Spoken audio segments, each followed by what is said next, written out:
Les damos la bienvenida a los que están participando. Esta charla se titula Máquina Talks. Máquina está relacionado con el concepto en latín.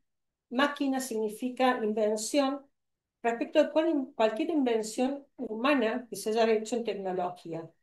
Nosotros lo que estamos tratando es demostrar nuevas realidades que en realidad no son tan nuevas, sino que existen en otras latitudes, de perfiles diversos de la arquitectura, donde la arquitectura empieza a a expandir sus fronteras, empieza a involucrar personas que tienen otras inquietudes.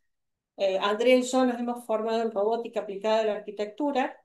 Ella a su vez tiene un background en biología aplicada a la arquitectura, y empiezan a aparecer estas hibridaciones respecto de la profesión, donde muchos pueden cuestionar si no son arquitectos. En realidad son personas que tienen una formación tradicional en arquitectura. Andrea estudió arquitectura en Oxford y empezó a tener intereses diversos respecto de la profesión y encontrar otras maneras del hacer respecto de lo que nos enseñan en la academia. Le voy a pedir a ella que se presente y después les voy a contar brevemente cuál es su biografía para que empecemos con la presentación. Andrea, if you want, you can introduce yourself. Sure. Should I start with the presentation or just a short introduction, or A what short do you prefer? introduction and then you can start. Okay, so as you've already said, I do have a background in architecture and then in construction and like robotics applied to construction. I have then kind of, to use the same word as you, hybridized my my skills to become very interdisciplinary and to work across construction, fashion, architecture, design afterwards. So after I finished studying, I ended up teaching at the Hong Kong University and also being a senior research assistant. And after that, I was the head of R&D at a fashion tech company in Toronto, where we were working on patent pending applications in terms of like 3D processing 3D spatial data for manufacturing. And I came back to Romania after around 8 years of living abroad to start my company from here, which I'll be telling you a little bit more through the talk. So I think this is enough. We'll also speak about specific research interests once I have some images to go with it. Okay, I'm going to translate it really short. Andrea, como les dijo, tiene una formación en arquitectura. Ella se recibió de arquitecta en Inglaterra. Después hizo una formación en robótica aplicada a la arquitectura y la construcción avanzada. Después estuvo como docente e investigadora en la Universidad de Hong Kong, y posteriormente estuvo trabajando para una empresa de fashion, de virtual fashion, en Canadá.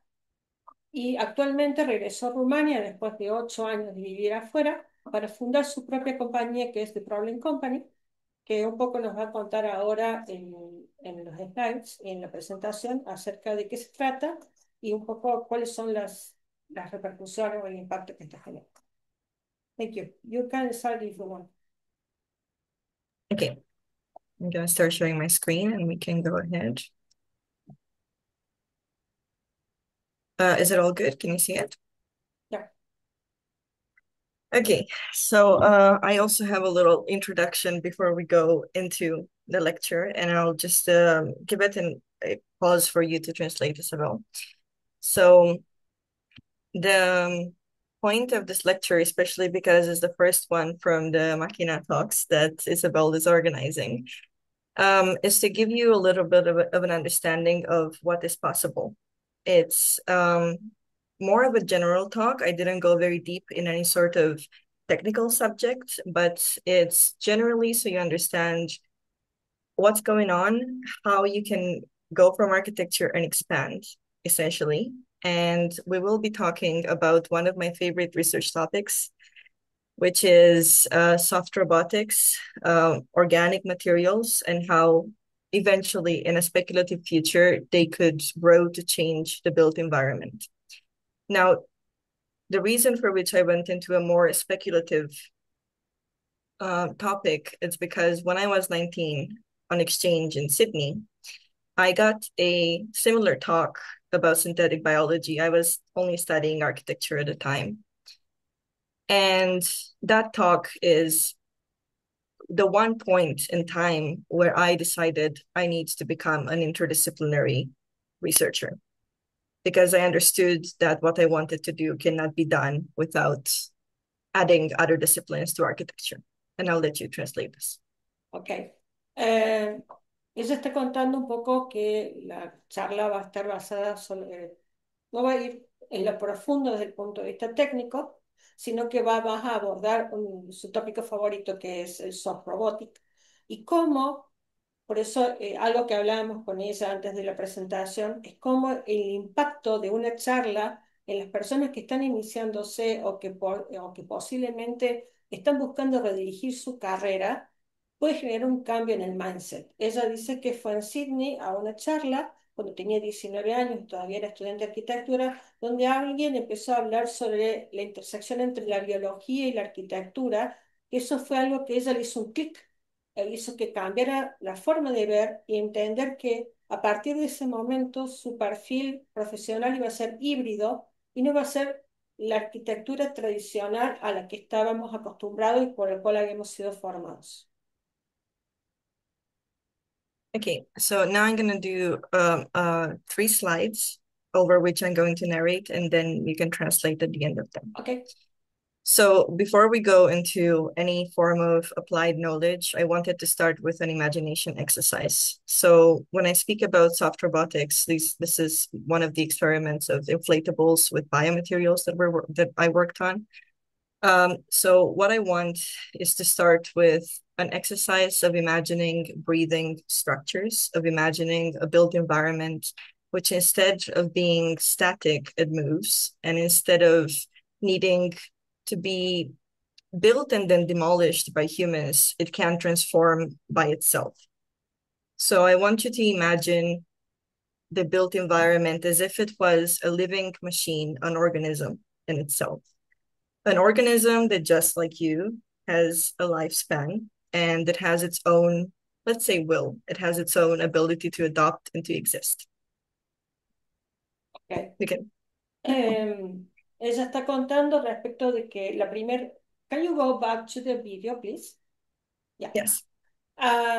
Eso es una exploración que hizo con el equipo de investigación de Hong Kong, donde estaban trabajando sobre soft robotic, que es el neumático o inflable soft robotic, creado en base a membranas hechas con materiales orgánicos. Es decir, todos estos elementos que se ven son elementos construidos a partir de la biología, no son elementos sintéticos, y lo que se busca es repensar la arquitectura a través de crear una estructura que tenga un comportamiento como el de como el de un ser vivo, es decir, que en lugar de construir y demoler, esta estructura pueda readaptarse, pueda respirar, expandirse, contraerse, modificar su forma, tal como lo hace un ser vivo para adaptarse al entorno.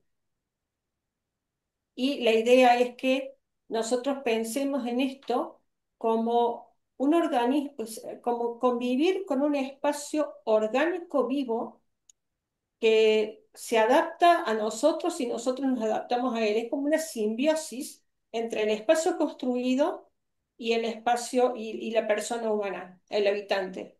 Y un poco, if you allow me, I can do a little intervention. Um, we talk about the Corbusier, the machine d'habiter.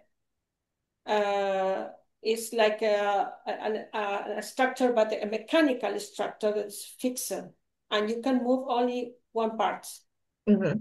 It's like this is going to be the 2.0 version, that the machine itself is alive and can adapt itself, not waiting to the person to adapt it. Exactly. It's a symbiosis between the person and the machine. Mm-hmm. Yeah. Lo que decía es que tomando el concepto de Le Corbusier sobre la machine de habitar, la máquina de habitar, podríamos considerar que esta máquina era una máquina mecánica rígida que se modificaba solo de forma parcial en función de los requerimientos del habitante. Pasamos a una máquina 2.0, donde este concepto hace que la máquina deje de ser un elemento rígido mecánico y pasa a ser un elemento físico vivo que hace una simbiosis con la persona y se adaptan mutuamente a medida que van modificándose su estilo de vida o van cambiando sus condiciones de habitabilidad. Mhm.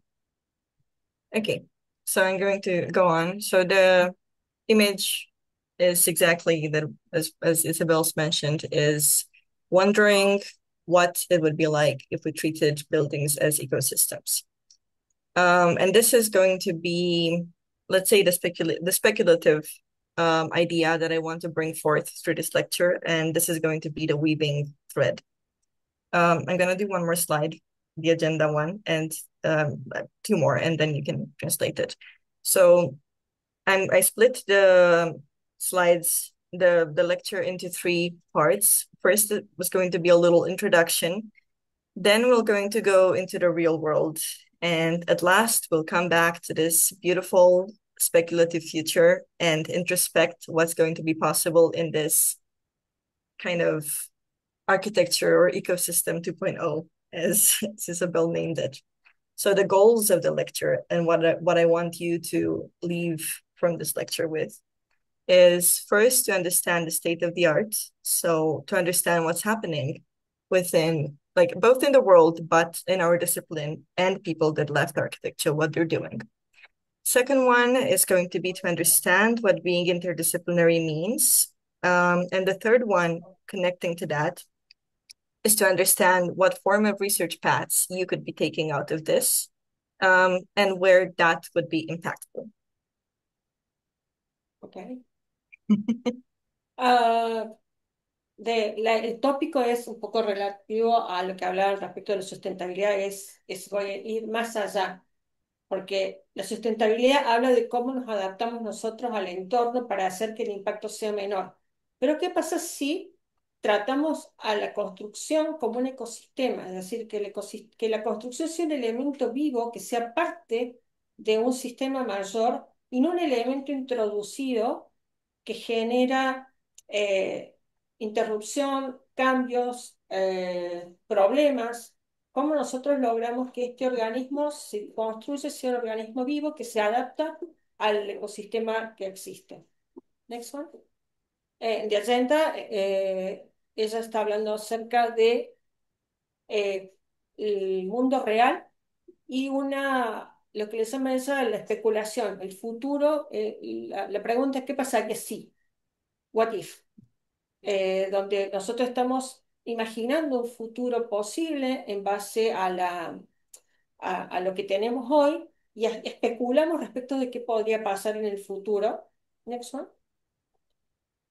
Y el objetivo de esta charla es entender el estado del arte, entender el contexto de la investigación interdisciplinaria y cuál es el camino que tenés que hacer si querés generar un impacto. Es decir, ¿cómo paso de ser un arquitecto tradicional a un arquitecto con un perfil diferente que va más allá de lo que conocemos hoy habitualmente?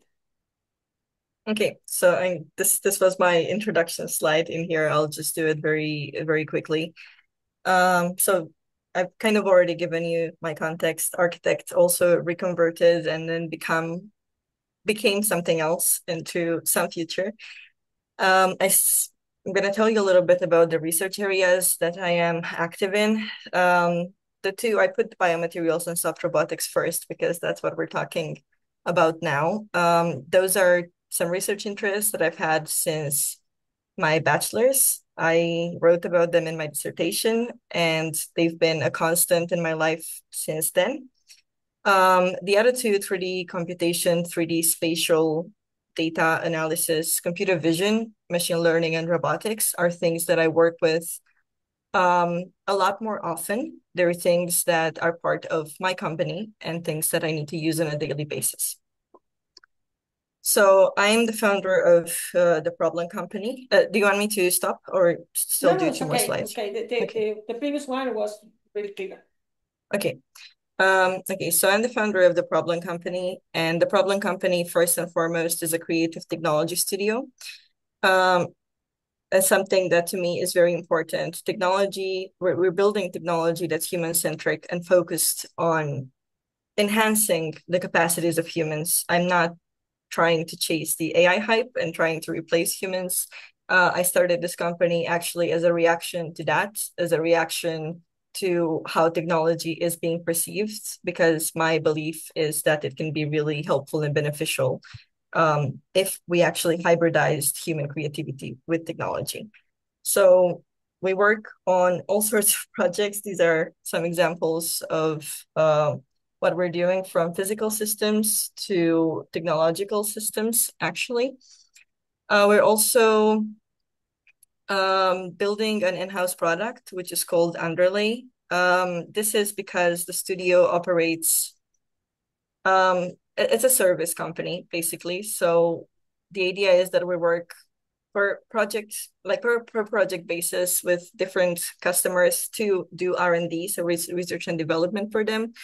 But there's a lot of small and micro companies, especially in the manufacturing area, where I've been focused quite a lot in the past year and a half, that cannot afford a research and development project, but they do need digitalization and automation, because that is the future, especially at the scale of manufacturing. So in the background, we're building this platform, which is meant to be a self-configuring modular platform that we basically bring modularized components from the service side.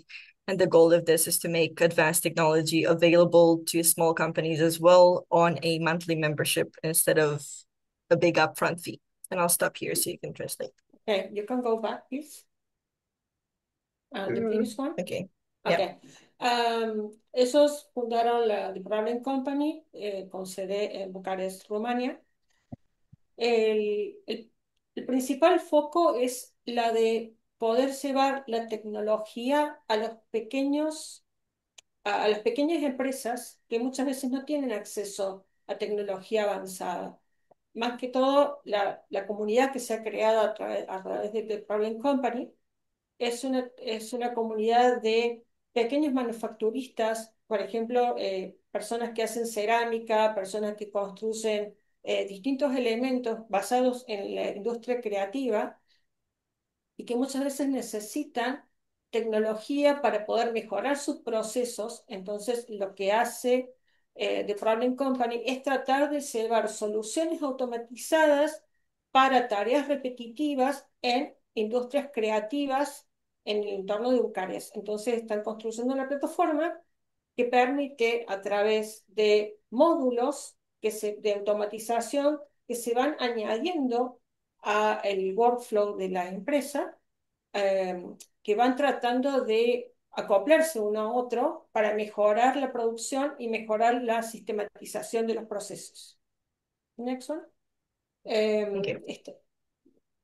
This Okay. one. And de los pequeños manufacturistas lo que hacen es adherir por medio de un plan mensual a esta solución de plataforma que sirve para mejorar todos los procesos que ellos están gestionando. Okay, so with that, I think it ties quite well into speaking about the real world, because the real world and the situation in the real world is what drove me to start this company to begin with. It's obviously about the situation that we're all in and facing. And for me, something that was very important since I was very young has always been the social and political background of our world. So that's always been a driver for me. So I always wanted to build something that's going to help make or create a more equitable society. Yeah.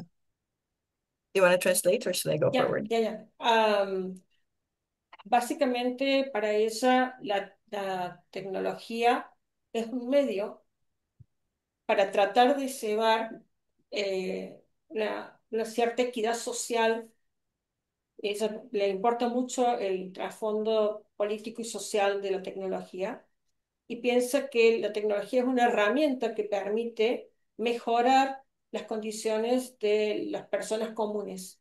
Eso es como un statement o un eje que ella ha trazado que tiene que ver con la ética detrás de la tecnología y la manera en que nosotros enfocamos la tecnología como un medio y no como un fin.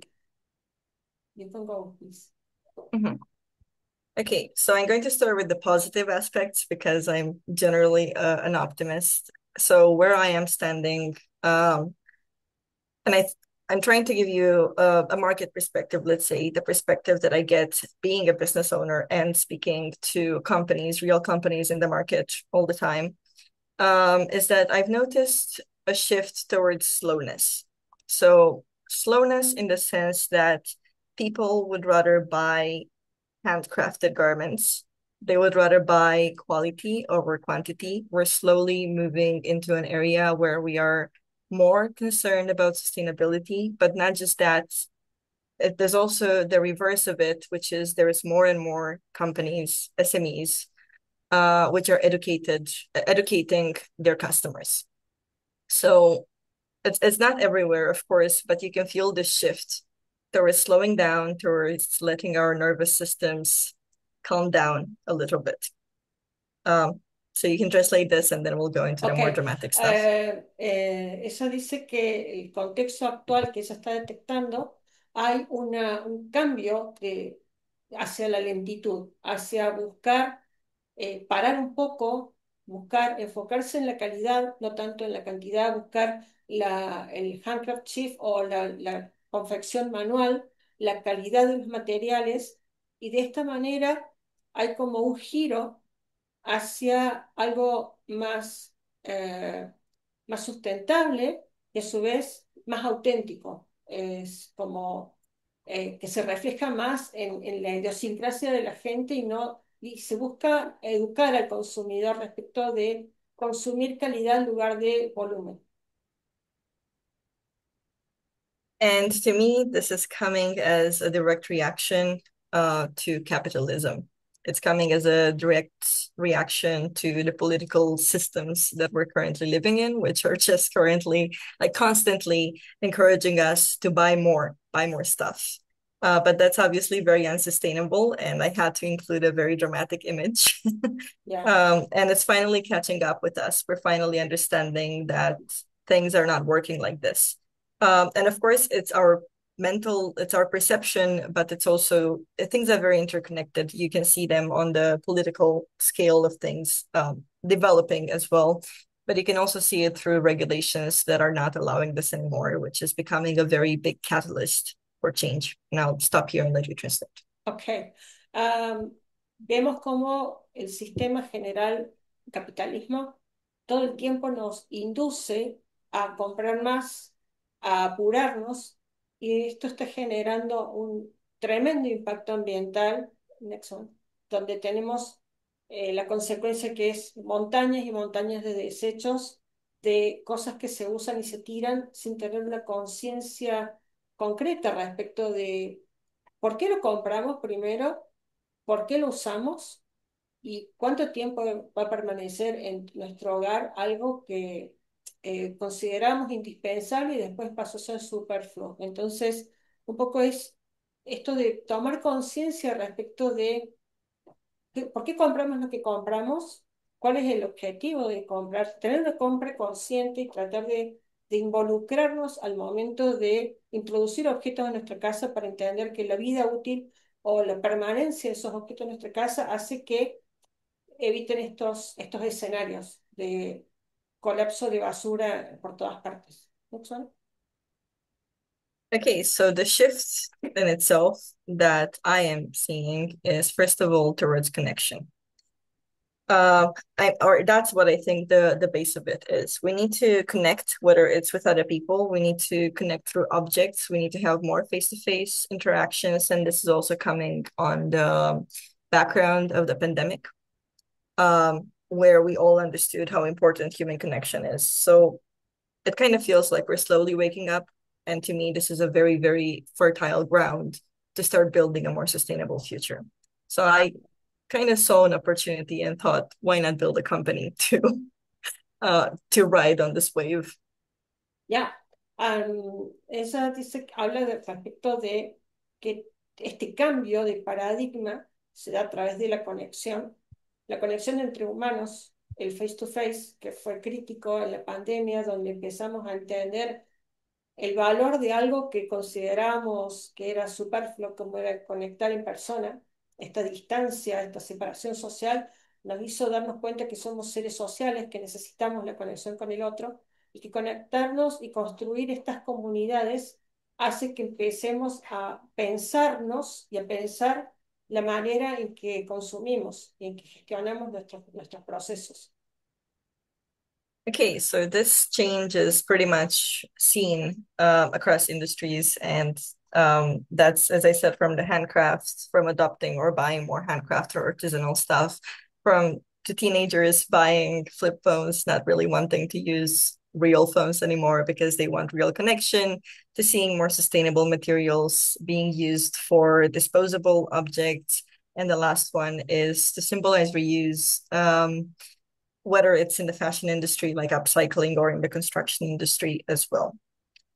Ya. Yeah, Eh, translate this.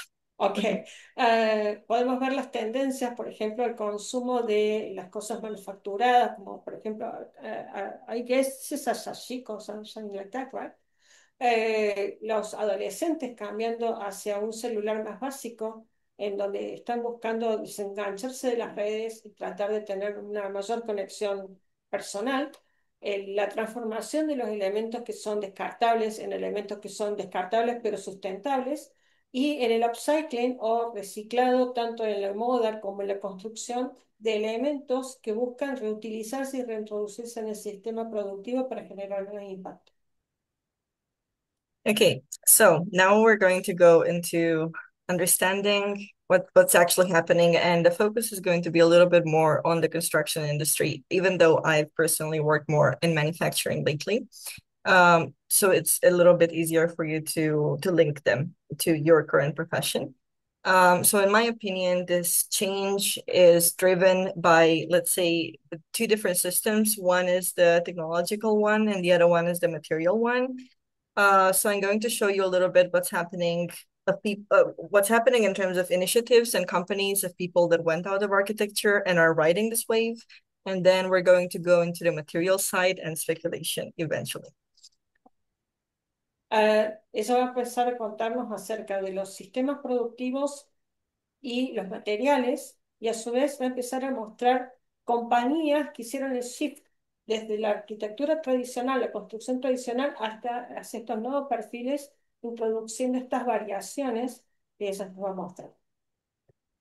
Okay, so I see this. The last one is not construction related, I promise. I see this happening like in three major categories, this shift. One is switching towards local production. The other one is moving towards more customization. And the last one is towards reuse. I used non-construction related images because I want you to understand that what's happening in construction is happening in other types of manufacturing as well, because at the end of the day, construction is manufacturing at a much larger scale. So they're quite interconnected, at least from where I see them. Okay. Ella cuenta cuáles son los tres tópicos que ve que están actualmente en danza, y que estos tres tópicos se vinculan de manera directa con la construcción desde el punto de vista conceptual, como es la producción local, la customización, que sería como la adaptación al usuario, y la reutilización. Estos tópicos tienen directa relación con la construcción porque son elementos que tienen,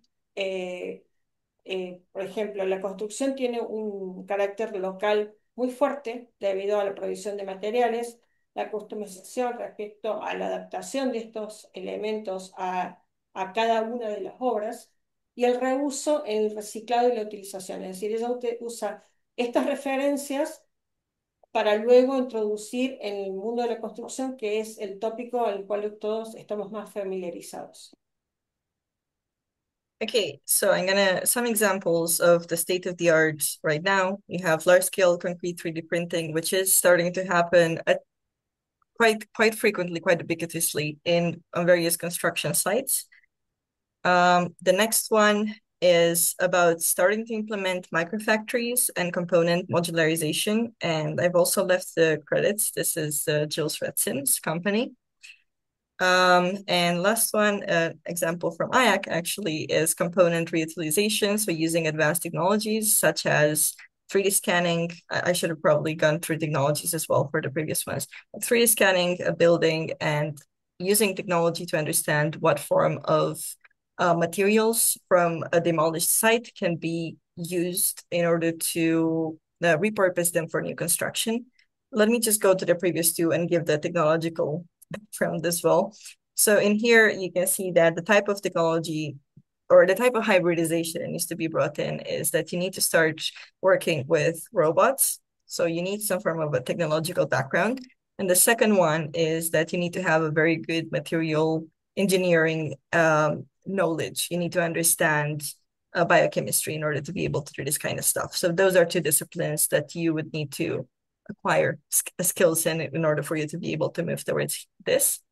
And here again, robotics and a lot of advanced computation in terms of like Grasshopper or Python and so forth in order to be able to generate structures and automatically generate fabrication paths. Now I'll let you translate them. Ok. En la primera empezamos a ver estos perfiles híbridos, como por ejemplo la construcción en 3D, en hormigón, que bueno, posiblemente muchos los hayan visto, que implica un montón de conocimientos que son propios de la arquitectura, pero también incorporan nuevos conceptos, como por ejemplo el background en robótica, el conocimiento de materiales, la química, entender cuáles son los aditivos, los tiempos de fraguado respecto de este hormigón, que en realidad no es un hormigón, es un concreto, y entender también las propiedades físicas de este concreto respecto de qué morfología puede adoptar, qué grado de deformaciones y de cambios acepta este material.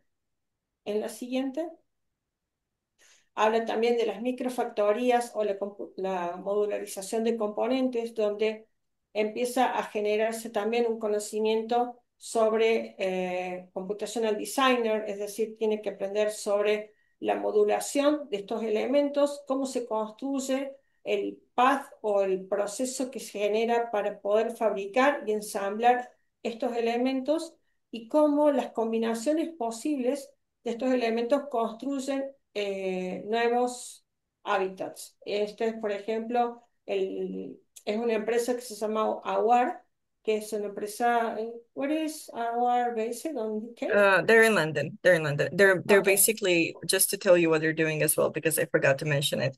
They're building prefab homes, so you can build any type of model, the prefab home okay. you want, and it's built by robots.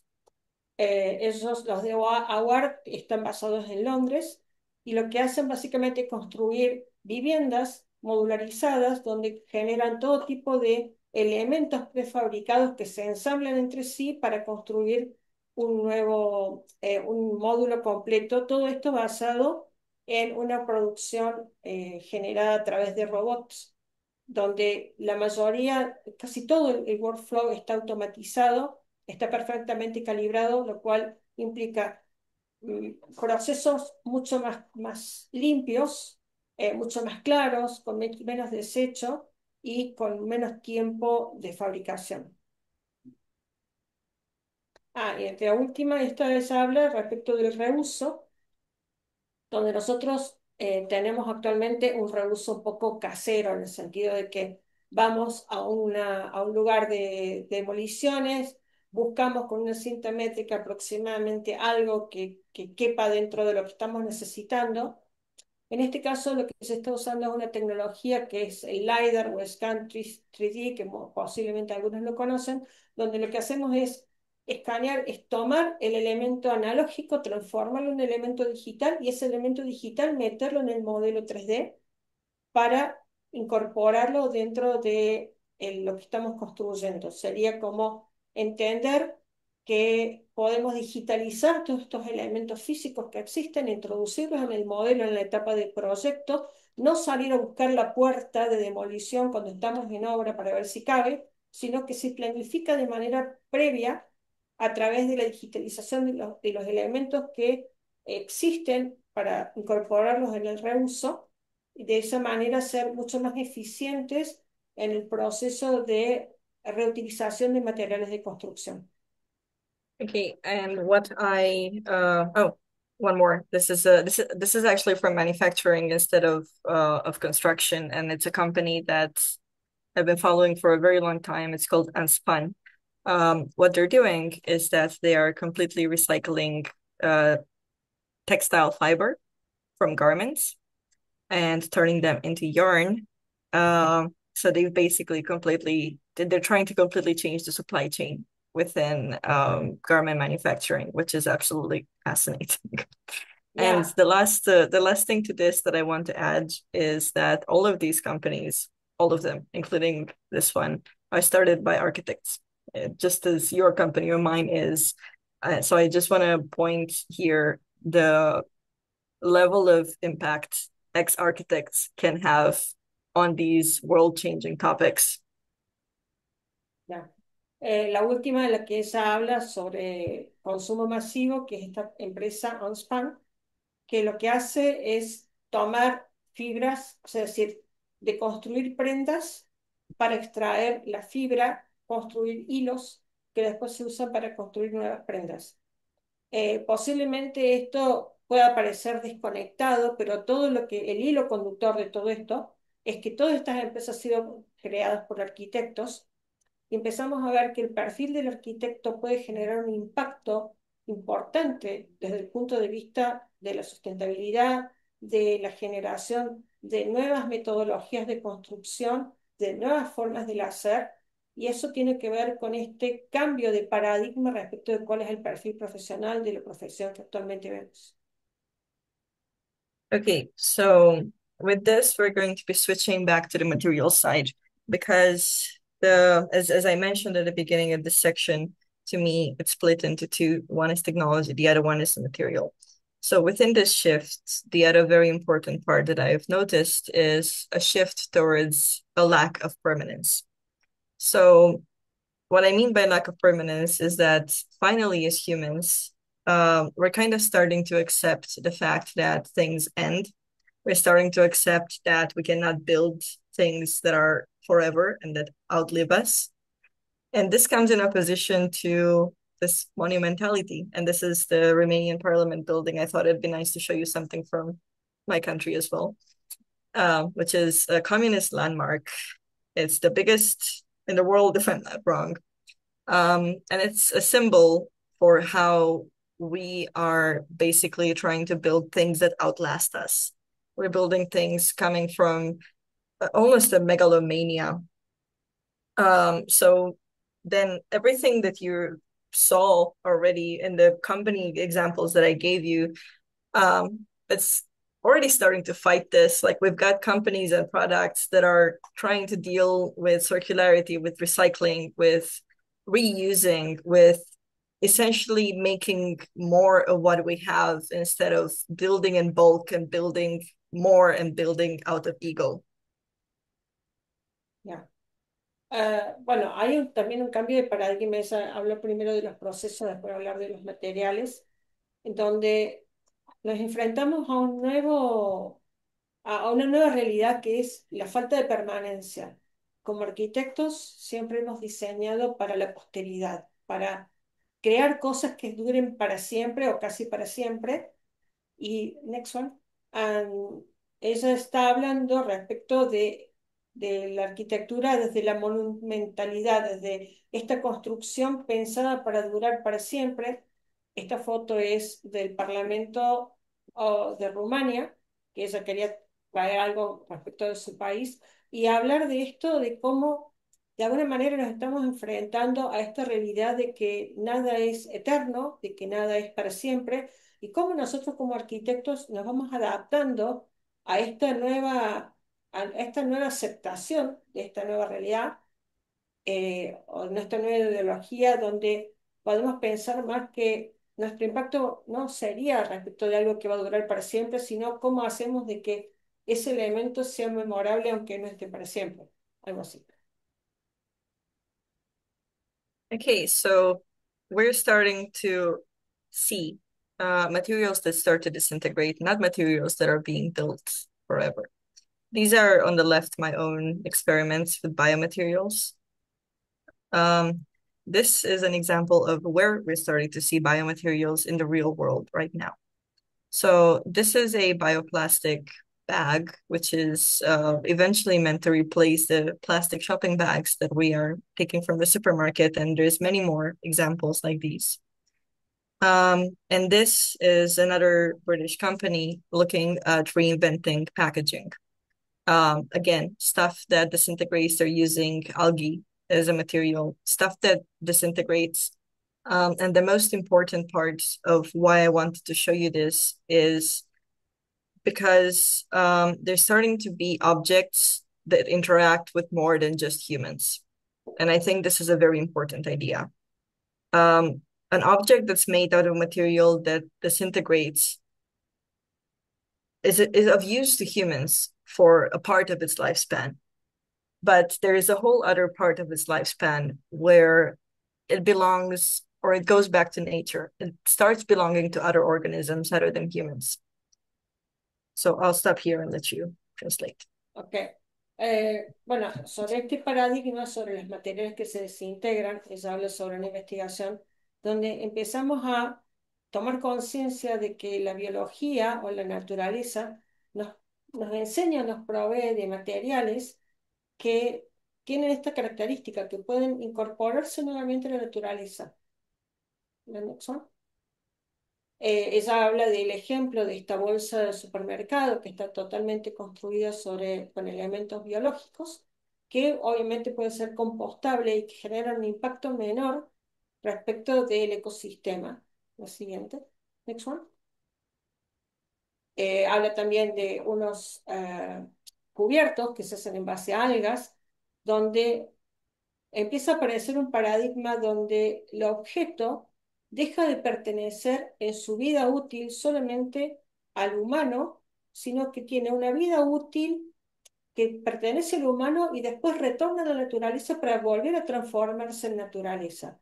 Me parece como súper interesante el concepto donde nosotros tendríamos como una tenencia o custodia por un tiempo de su vida útil para la función que fue creado, y cuando esta función cesa, retorna a la naturaleza para transformarse nuevamente en un elemento orgánico. Okay, and here is where the big word interdisciplinarity comes into play. Because my opinion is that if we kind of want to solve these very big real world issues, the one that we looked at, you often need, just as you saw in the examples with the companies, we often need a set of other skills. Because often real world problems, they don't belong to a singular domain. And I think I can make a parallel with architecture here as well, because you already need to study the context of a site or the social implications of a site or the economical aspects of it. So things are always so incredibly interconnected that when you're working on real problems and outside of the lab, it's pretty much impossible not to be interdisciplinary. You need to adopt a mentality where you pull in information from all sorts of disciplines in order to be able to fix the issue. So to me, at least from where I'm standing from and from this kind of like research perspective that I have, interdisciplinarity stands at the intersection between material, technology, our own perception even, and ecosystem.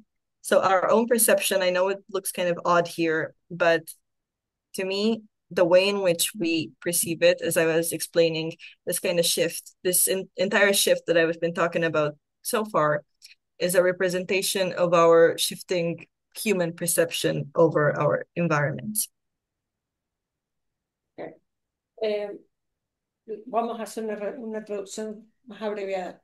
La interdisciplina es ineludible cuando hablamos de problemas humanos, respecto, cuando vamos al mundo real. Aparecen múltiples aspectos que debemos abordar con diferentes herramientas. Esto hace que tanto en la arquitectura como en distintas disciplinas necesitemos tener más de una mirada que aporten a esta solución que tratemos de construir. En sí misma, la arquitectura es interdisciplinaria desde su concepto, porque cuando hacemos una obra, por ejemplo, incorporamos gente de distintos aspectos, sociología, política, tiene que ver las normativas de construcción. Es decir, la interdisciplina no es opcional en el caso de la arquitectura, es casi necesaria. Y respecto de la materialidad, tenemos como un cambio en la percepción respecto de cómo la materia y la tecnología interactúan con el ser humano y tenemos que ver la forma en que nosotros cambiamos esa forma de verlo en la actualidad. Okay, so coming from this, I'm going to tie it back into speculation and speaking about worlds, like what we started with essentially, in terms of like having an environment that grows. So let's say that so far we've spoken about what's happened, what exists, and where we're going towards.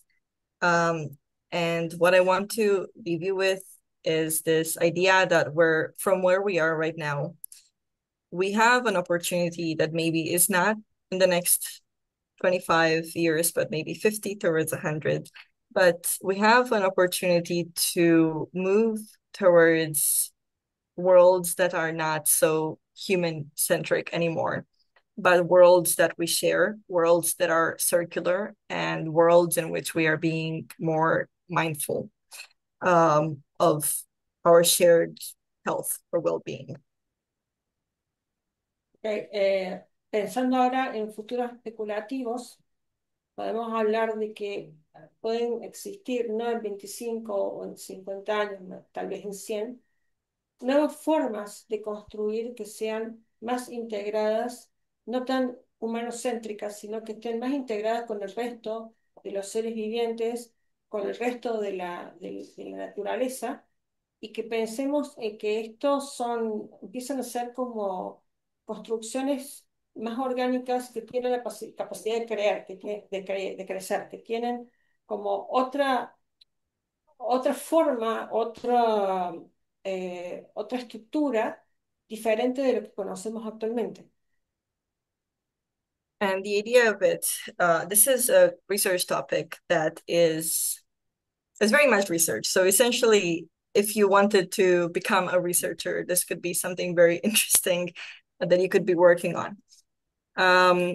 So the idea of it is, or the question is, how do we build living structures? How do we build structures? This is an example of a pavilion that, just like trees or like a forest, it starts to form canopies and it starts to form structures. As we've seen in the materials section, this kind of interactivity is kind of hard to scale up, or like that's where the research problem is right now, because we have great advancements in robotics, we have great advancements in material science, but as of right now, it's very difficult to create interactivity at scale. And when I say interactivity, I'm going to give you some very cool example of soft robots. You can see this kind of like organic, squishy, interactive objects. These are pneumatics, and they can start interacting with sensors. Now, I feel like I should make a break at some point, but this is all a bit connected. Okay, you can go back, please. Yeah, let me go Okay, here. Bueno, ella habla de que esto es puramente una investigación y que empieza a haber una intersección entre la biología sintética, la robótica, la bioquímica, y empiezan a estudiar las estructuras, los comportamientos de los organismos biológicos. Entonces habla, por ejemplo, de la forma en que crecen los árboles y cómo cuando los árboles crecen generan como una cúpula en donde se entrelazan entre ellos y empiezan a entender, es como si uno hiciera una simulación respecto del crecimiento orgánico de un elemento y lo proyectara dentro de un elemento artificial que siga las reglas del crecimiento natural. Pero encontramos que esto tiene un tope que es el de la escala, es decir, esta, esta estructura encuentra su propio límite que no puede escalar hacia un determinado tamaño, es decir, llega hasta un tope que es el que está configurado por la materialidad del objeto. Y muestra este ejemplo de un soft robot, que son estos elementos blandos, apretables, que tienen una dimensión súper, una imagen súper biológica, pero que son difíciles de transformar en escala debido a sus características. Yeah, so one now I'm gonna these are some more examples of them. Like the largest scale that I have seen so far for this kind of like inflatable pneumatic structure, and the reason I'm giving them as an example is because they're the closest at this point of something that can start interacting. So on the right, you have an example of a body hugger. It was built for space travel that can immediately brace the human body and basically keep you safe in case of impact. Now, of course, this is still very far away from architecture, but you can then imagine this kind of reactivity or behavior at a larger scale in a building. So imagine this kind of behavior for, let's say, earthquakes, like being able to brace yourself for earthquakes or other types of interactions. And I'll let you translate this one before I go Okay. forward. I want to ask you, this is only working on zero gravity? I don't think it's just zero gravity. I mean, because it's not stuck to the wall. Yeah, if it was like if it had another structure, it could work elsewhere. But this is a cool video. Once you get the presentation slide, you should watch it. Ok, eso habla respecto de lo difícil que es escalar estos elementos debido a los problemas para la construcción y que la escala mayor que pudo ver es este elemento que hablo del Meet Zero, que es un body hugging soft robot, es decir, un robot que te abraza, tiene como un sensor, de manera que cuando estás cayendo, este robot te abraza, te sostiene para evitar que te caigas, que también puede tener utilidad en caso de un terremoto, por ejemplo, para evitar que esta persona sufra daños. Es como generar una coraza que te abraza, que te envuelve y hace que te sientas protegido. Pero no podemos escalar más allá de estos elementos puntuales y no podemos hoy, por ejemplo, imaginarnos un edificio construido con estas características debido a que no tenemos tecnología para llevar esto a una escala de un edificio y pensar a lo mejor un edificio que se transforma a través de sensores y modifica su forma en interacción con los usuarios. And this is again part of my own research. Again, this was an IAC project actually, where we were looking into how we can use this kind of like soft robots with sensors, but it was only an application for like a soft gripper, for example. So a problem that, again, to emphasize, we deal with is that we cannot like, or it's not yet exited this kind of like testing small scale. And another example here is a workshop that I did with the students of Chulalongkorn University in Bangkok, where we were trying to essentially bring in these two worlds of biorobotics, of biomaterials and of robotics. So you have, or the students were tasked, oh, sorry, I'm losing my voice. The students were tasked with building biomaterial sheets. I gave them a bunch of recipes of either gums, thick sheets, and thin sheets, which are also great kind of gels for growth afterwards. gave them a bunch of recipes of different biomaterials they could try, and then they were asked, so this was our attempt at scaling this, they were asked to build 1 meter tall prototypes of potential building components that are made out of biomaterials, inflatable biomaterials, that can react based on sensors. So if you go closer to them, they would inflate, or if you distance yourself, they deflate. So the point of this, again, it's an experiment, but the point of it was to see if we can start scaling from this kind of small size, and I'll allow you to translate Ok. these. Eh, Ella habla de que la aplicación de estos soft robotics, la primer intento fue a través de una construcción que se hizo en Ayak, generando estos dedos inflables que a través de un sensor podían detectar un objeto y tomarlo. La idea era tratar de, después en Bangkok, con estudiantes, lo que hicieron fue crear en base a elementos biológicos láminas o distintos componentes basados en elementos orgánicos, por Copac, no, the next one. Okay. Crear como gomitas, láminas y láminas muy finitas, y estos componentes combinados se podían combinar, ensamblar con distintos, are all the same material, agar, right? No, they're agar arrowroots, so there are different combinations. And the point was, this was my own research. I was looking into finding the most lookalike biomaterial that can replace silicone. Ah, ok. Fueron testeando distintos elementos, probando para que el aspecto del material fuera lo más parecido a la silicona, y fueron testeando agar, distintos productos. Y, the next one. La idea era construir un prototipo que tenía que ser de 1 metro de altura. Este prototipo tenía que construirse con sensores, y estos sensores tenían que generar un cambio en el estado de esta construcción. O sea, es un objeto que podría estar incluido dentro de una construcción que tuviera que ser reactivo. Por ejemplo, que si detectaba la presencia de un ser humano, que se inflara, y cuando esta persona se alejara se desinflara. Es decir, empezar a considerar construir en una escala mayor un elemento reactivo a la presencia humana, y que esta presencia generara cambios en el estado de esta construcción de manera visible, de manera contundente. Next slide.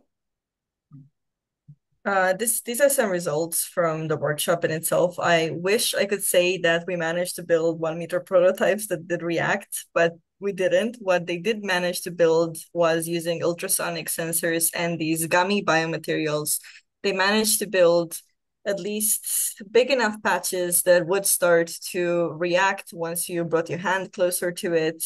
I don't know why the video quality is so bad, but once you put your hand close to the materials. So we managed to build this hyper mochi-like kind of like material, which is very tensile. And they managed to build prototypes that are like, once you get close to them, they inflate and then they deflate. They did not, however, manage to build the 1 meter prototypes because we had a lot of, like, this was a 10-day workshop and we had a lot of challenges in terms of the biomaterials drying in time because they build them on site. So it's ongoing fields of investigation. And yeah, It's the first step. Yeah, it's the first step. And I'll just go Okay. back so you can translate. Okay. Bueno, el workshop era acotado, entonces no se pudo llegar a la construcción del prototipo completo de 1 metro, pero sí lograron producir los sensores y producir estas muestras que se inflaban con el contacto de la persona, con la aproximación, y generar cambios de estado. Otro desafío que tenían es que la misma estructura biológica de este material hace que cuando se seca cambia la forma de reaccionar. Entonces también era un desafío el poder mantener la condición física de la membrana a medida que se iba secando, que se iba deshidratando. Entonces podemos considerar que esta es como la investigación 1.0 de este proceso y que posiblemente en base a esta investigación van a ser las subsiguientes con las mejoras oportunas. About the biomaterials, it's also the fact that it takes 2 to 3 weeks at least for them to cure and to be used. So this was a pretty crazy suicide mission to have students prepare, dry, and use them in 10 days. It's, it's really hard. Dice Yeah. que lleva 2, 3 semanas hasta que el producto se cura y que los chicos tuvieron que construirlo en 10 días. Por lo tanto, los resultados tampoco fueron exactamente lo que esperaban porque las condiciones del material no eran las óptimas. Mhm. So these are, I'm going to finish on absolute historical slides. This is work that I've done more than 7 years ago now. It's part of my architecture dissertation, so we're going straight into speculation. But I did want to show them because my vision of a first step, at which we could start scaling this kind of construction is that we could start using them within interstitial spaces. So maybe they don't become the main structural framework, but they start providing movable or interactable components in the spaces in between.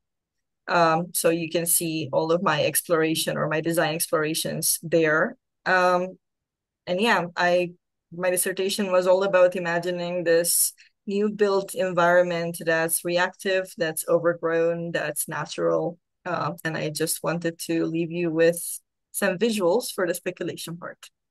Okay, so you're going back to the beginning, right? Yes, exactly. To the It's beginning, like it's because like this it's like a is loop.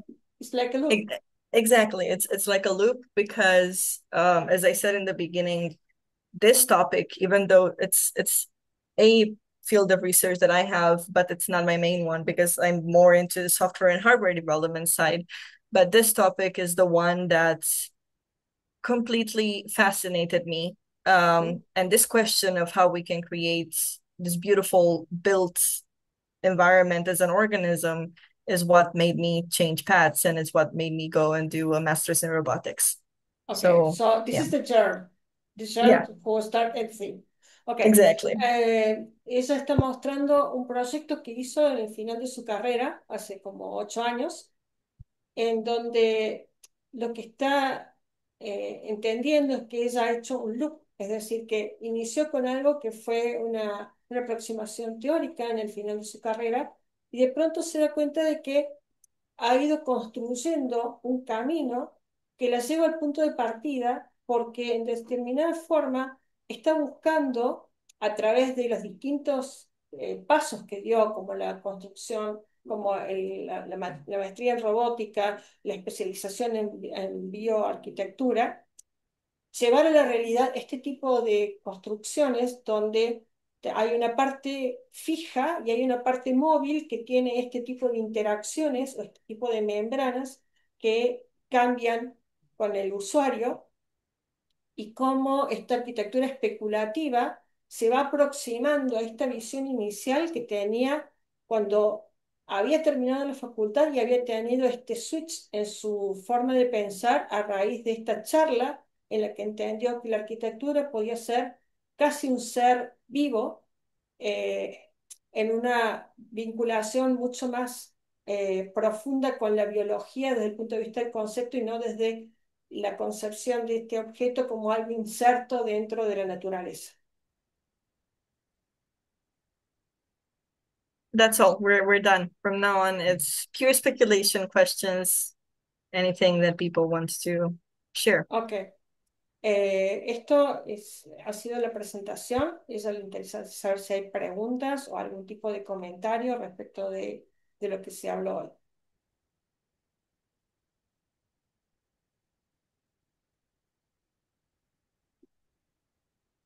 They are, thank you, you. So that You make them speechless. They don't know what to say. no more of anything.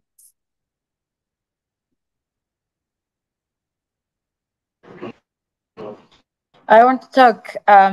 Thank you so much. Super interesting.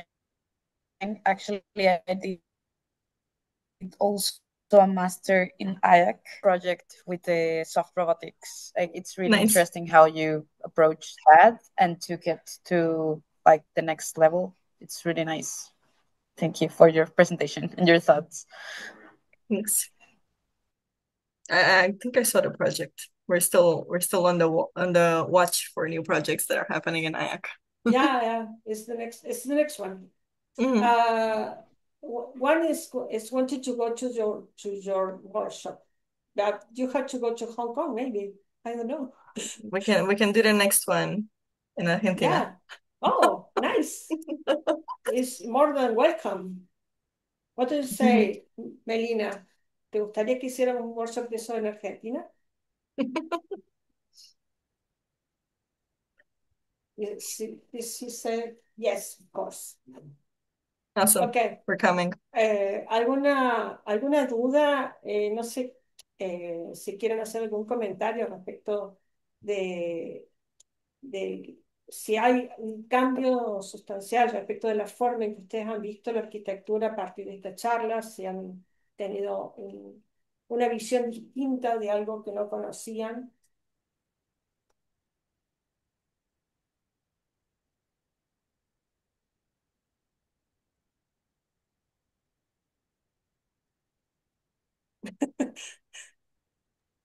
Están todos callados, yo puedo hablar un poco si quieren. Me pareció súper interesante la charla, muchas gracias. Bueno, no sé si hablar en inglés o en español, igual, decime vos, Isabel.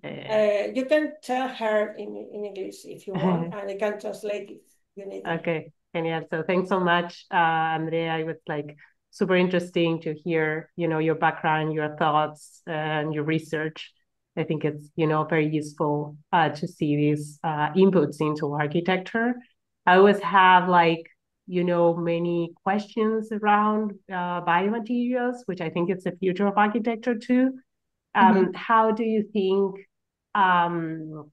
these kind of materials can be scalable, how we can scale the materials, and how can then start using for different applications in architecture, considering particularly structures, all the demands that we have now to approve these kind of materials to be used as, structural materials, particularly in different applications. So how would you think that, like, if we need to change some things in the way we approve these materials for structures, for instance, or if anything has, like, what needs to be changed, basically, to start in using as architectural materials. That's particularly, my question. And this, I do have more questions about that. And it's like how the economy and the conception of the durability of the materials should change for people. Because if materials won't last, what would happen with, like the way people acquire this kind of materials in the future, right? Like, I'm sorry, there are many questions at the same time. Okay, let me answer the first two, and then sure. if you have more, we can sure. go back. Okay, so for what or how they can actually become a reality, I think that's one of the things I think about the most. And I think the reality of it is that they're not going to be structural to begin with, because we can look and take the, let's say, the pattern or the model of 3D printing, because it went from university centers into just a research phase, and then the companies that are successful right now, or at first they did building components. So a very good example of a company that did that is Studio Wrap. It's an Amsterdam-based company, and they started 3D printing ceramic, like glazed ceramic components, but they basically at first just they started replacing cladding on the facade of a building. So my perspective of this is that before we can give them free way into becoming structural, they first need to be just facade components, like tertiary kind of elements on a building, because then only through this kind of exploration of having these elements into the real world, we can understand how they interact with the real world and outside of the laboratory. So I guess the full answer to you right now is that there's no specific, like there's no answer to how they can become structural, because it's such an early research field that first it needs more research into the lab. It still needs like confined space research. And secondly, it needs to start to be taken out for small applications so we can so we can see how it reacts. That's the answer to the first one. And then I think I forgot the second question a little bit. So it's related to economics. Yeah, The it's what? related. It's related to economics. So thanks so much for the answer. Like, Oh. yeah, I really agree with what you said. I was thinking about also the regulations, right? Because the regulations to approve some kind of materials for structural applications are very demanding and has to do with the materials that we actually use. So I wonder all the time if we also need to change the way we approve the materials, right? Because that is related with all materials and not with this kind of new materials. So that's like a kind of dichotomy that I think all the time, right? Like what should change? Like it should change materials, but probably we should also change the way we analyze the materials too. The In second terms of question, policy. exactly, right? Because it has to do with all materials too. Like I was thinking, the ways the concrete, for instance, is like, tested for structural purpose, et cetera, et cetera. The second question was related to economy and how do you think, like the conception towards these materials that it probably lasts very short time in architecture. So what would be the impact, let's say, because we might have to acquire these elements like during their lifetime many times, or they will need certain maintenance. I don't know, like what you think about like that that reality. I think in that kind of aspect, it's again about how we develop those materials or how we prepare them to enter the market. I think in an ideal scenario, and again, this is pure speculation because the research isn't there, you wouldn't be using plain agar, which basically, if it rains on it, it's gonna melt. You would be having some form of a more complex material that in a way or another you can at least kind of regulate or understand what its lifespan is. So I think that's about some form of decisions that are still, or they are yet to be taken. But if I am to go a bit further and a bit more into psychology rather than regulation, I do think that in order for this kind of future where we share our built environment with pretty much other organisms, because, for example, a very interesting natural processes are calcification, or are like the growth of trees, and you could start incorporating that kind of natural process into your construction. Which Also sounds chitosan, the one from exoskeleton. Yeah, what's her name? Nelly Oxman Yusuf. Neri Oxman. Yeah, that kind of stuff as well. I think in order for us to have this kind of organic future, we need a very big mental shift. So that's why my research is always psychological or sociological as well, because you need to reform society as a whole in order for us to accept this kind of sharing. Yeah. Let me summarize a little bit just to the other people. Thanks so much, Andrea. Sorry. Yeah. Primero plantean si estos elementos pueden ser estructurales. Y lo que Andrea dice es que hay todo un proceso hasta que puedan salir al mercado como un elemento estructural que por ahora se utilizarían como elementos aplicados a la estructura, como por ejemplo elementos de fachada o algunos elementos determinación no estructural en sí mismo porque no tienen la capacidad para comportarse como elementos estructurales. Y segundo, lo que preguntaban era el impacto económico y social que tendrían estos elementos si fueran elementos que no perduran en el tiempo. Obviamente que necesitamos regulaciones para poder adaptar estos elementos y aceptarlos como elementos constructivos, pero a su vez hay distintos tipos de elementos biológicos y así como hay construcción hechas con agar, que es algo que simplemente se diluye con la lluvia, hay otros materiales como por ejemplo el calcio, que es lo que constituye todas las conchas marinas, o el quitosan, que es la estructura que utilizan los cascarudos y todos los langostinos, que son dos materiales que tienen otra característica distinta, que no se disuelven en agua y que tienen muchísima más resistencia y que hay muchos experimentos utilizándose para construir estructuras con esto.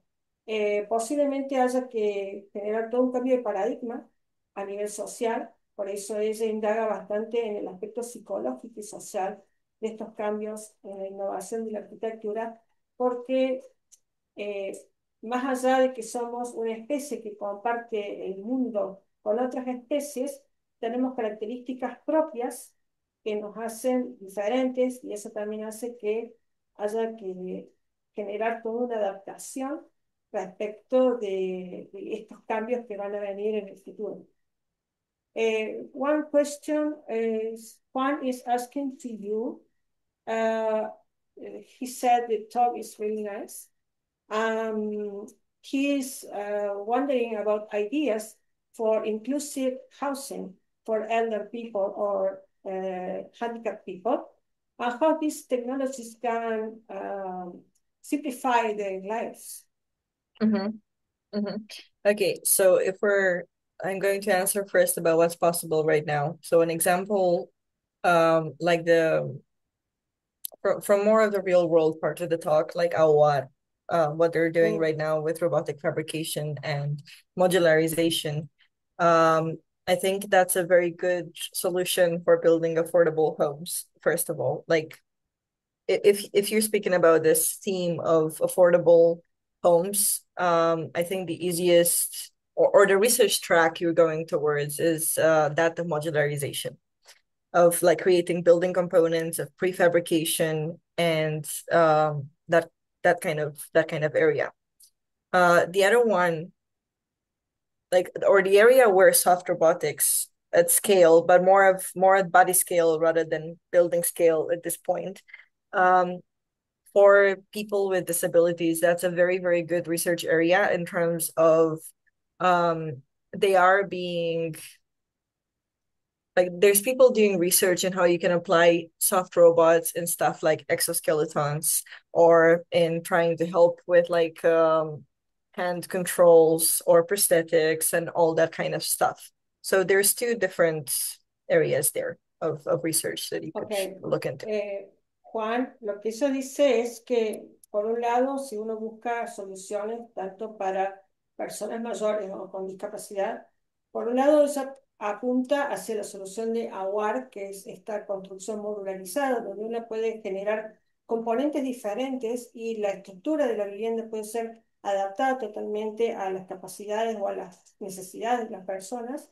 Y por otro lado, que hay una importante investigación utilizando soft robotics para las personas con discapacidad a través de prótesis o exoesqueletos o elementos que se adosan a la persona, que facilitan la vida sin ser invasivos ni tener ningún tipo de rechazo por parte de la persona, como que se integran al cuerpo de la persona de forma muy orgánica, muy simple.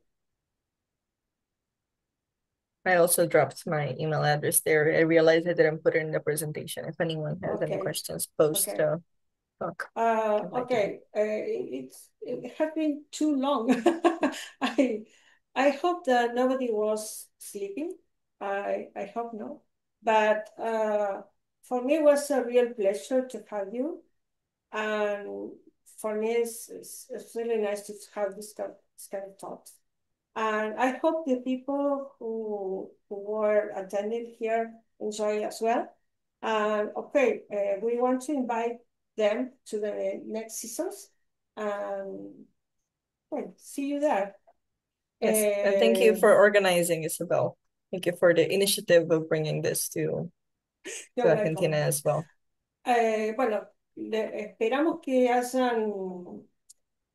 hayan disfrutado esta charla, que no se hayan quedado dormidos, esperamos que no. Y queremos agradecer a Andrea por la participación y por el tiempo que dedicó a esta charla e invitarlos a las próximas sesiones que son el 13, el 19 y el último viernes de junio, donde vamos a ir anunciando de a poco a los speakers con un poco más de tiempo. Esta charla fue un poco improvisada a último momento las invitaciones, pero bueno, les agradecemos por haberse sumado. Si les pareció interesante, difundan, inviten a gente y nos vemos en la próxima. Thank you so much and Thank you. see you around. See Next you time in around. Argentina. Exactly, for the workshop. Okay. Thank Have you. a good day. Have a Bye-bye. good day. Bye bye.